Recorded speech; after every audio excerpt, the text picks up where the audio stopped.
सुप्रभात। RDJPS virtual class में आपका स्वागत है। आज हम कक्षा छठी की हिंदी की पूरक पुस्तक सरस का पाठ पहला भिखारिन इसके प्रश्न उत्तर करेंगे। तो चलिए पाठ शुरू करते हैं। चलते हैं अपने पहले प्रश्न की ओर। अंधी भिखारिन अपने पैसे कहाँ छिपा कर रखती थी? अंधी भिखारिन अपने पैसे हांडी में छिपा कर रखती थी। प्रश्न दूसरा, सेठ बनारसी दास के पास लोगों का तांता क्यों लगा रहता था? सेठ बनारसी दास के पास कर्ज लेने वाले तथा अपनी पूंजी धरोहर के रूप में रखने वाले लोगों का तांता लगा रहता था। जैसा कि आपने पाठ में पढ़ा था कि सेठ बनारसी दास जो कि काशी में थे, उनके पास लोग क्यों आते थे? या तो कर्ज लेने आते थे या बच्चों फिर अपनी पूंजी धरोहर के रूप में उनके पास रखवाने आते थे। और बाद में क्या हुआ, अंधी भिखारिन भी जब उसका हांडी पूरी भर गई थी तो वे भी किसके पास गई? सेठ जी के पास गई अपने पैसे रखवाने के लिए। ठीक है, चलते हैं अपने तीसरे प्रश्न की ओर।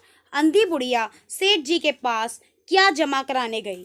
तो अंधी बुढ़िया सेठ जी के पास अपनी पैसों से भरी हांडी को अपने आंचल में छिपाकर सेठ जी के पास धरोहर के रूप में रखवाने के लिए जा पहुंची। अब वो क्यों गई थी? क्योंकि आपको पता है वो अंधी थी और उसे डर था कि कहीं मेरी हांडी चोरी ना हो जाए, कोई चुरा कर ना ले जाए। तो इसलिए अंधी बुढ़िया सेठ जी के पास अपनी पैसों से भरी हांडी को अपने आंचल में छिपाकर सेठ जी के पास धरोहर के रूप में रखवाने के लिए जा पहुंची।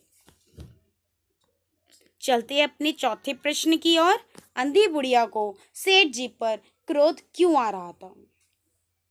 अंधी बुढ़िया को सेठ जी पर क्रोध इसलिए आया था क्योंकि बुढ़िया के बेटे को ज्वर आ गया था। ज्वर मीन्स बुखार। तब बुढ़िया सेठ जी के पास अपने जमा पैसे मांगने गई। सेठ ने बुढ़िया को पैसे देने से मना कर दिया तथा बेईमानी की। तो अंधी बुढ़िया सेठ जी के पास अपने पैसे मांगने गई तो सेठ जी ने क्या कह दिया कि तुम्हारे कौन से पैसे? कोई पैसे तुम्हारे मेरे पास नहीं है। यहाँ तक कि मुनीम जी से कहा कि देखिए इनका हिसाब किताब देखिए। मुनीम जी को उन्होंने इशारा कर दिया और मुनीम जी ने भी क्या कह दिया कि हाँ, इनका कोई हिसाब किताब हमारे पास नहीं है, कोई पैसे नहीं है। इसलिए अंधी बुढ़िया को सेठ जी पर बहुत क्रोध आया। यहाँ तक कि क्रोध आने के बाद भी वे उन्हें आशीर्वाद देती हुई चली गई कि ईश्वर तुम्हें सुखी रखे, भला करे। लेकिन अंदर ही अंदर वे आत्मा से बहुत दुखी हुई थी, इसलिए उन्हें सेठ जी पर बहुत ही क्रोध आ रहा था। चलते हैं अपने पांचवें प्रश्न की ओर। बच्चों को देखकर सेठ जी क्यों हैरान हो गए? बच्चे को देखकर सेठ जी इसलिए हैरान हो गए क्योंकि बच्चे की शक्ल उनके पुत्र मोहन से मिलती जुलती थी, जो 7 वर्ष पहले मेले में खो गया था। उन्हें याद आया कि मोहन की जांघ पर एक लाल रंग का निशान था, जो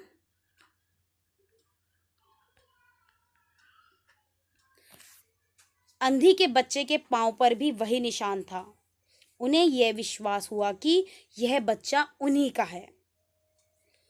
तो एक बार पांचवा प्रश्न फिर समझ लेते हैं कि बच्चे को देखकर सेठ जी क्यों हैरान हो गए थे? क्योंकि जब सेठ जी ने भिखारिन के हाथ में अपना बच्चा देखा जो कि कुछ टाइम पहले मेले में खो गया था, तो जब उन्होंने देखा कि इसकी शक्ल तो मोहन से मिलती है और उन्हें याद आया कि मेरे बच्चे की जांघ पे एक लाल रंग का निशान था, तब उन्होंने अंधी के बच्चे की जांघ देखी तो उनको वही निशान मिला, लेकिन इस बार निशान थोड़ा बड़ा था।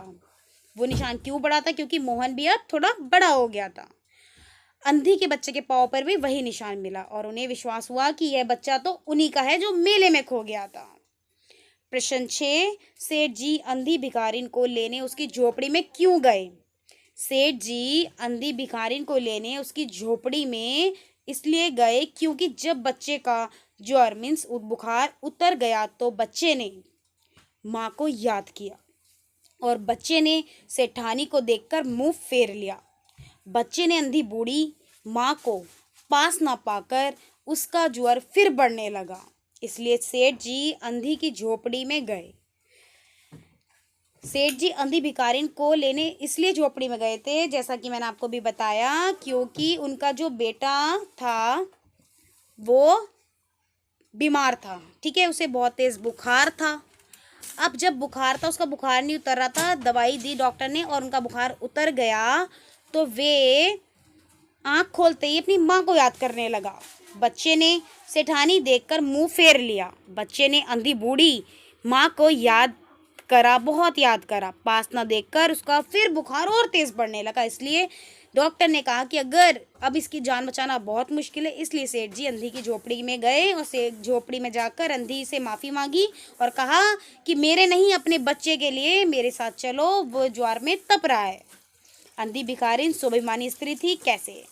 अंधी भिखारिन बहुत स्वाभिमानी स्त्री थी, क्योंकि जब अंधी ने विदा मांगी तो सेठ जी ने बहुत प्रयत्न किया कि वह उसकी कोठी में ही रह जाए, पर वह स्वाभिमानी महिला थी, इसलिए वे कोठी में ना रुकी और ना मानी। ठीक है, तो आशा करती हूँ आपको ये पाठ अच्छे से समझ आया होगा।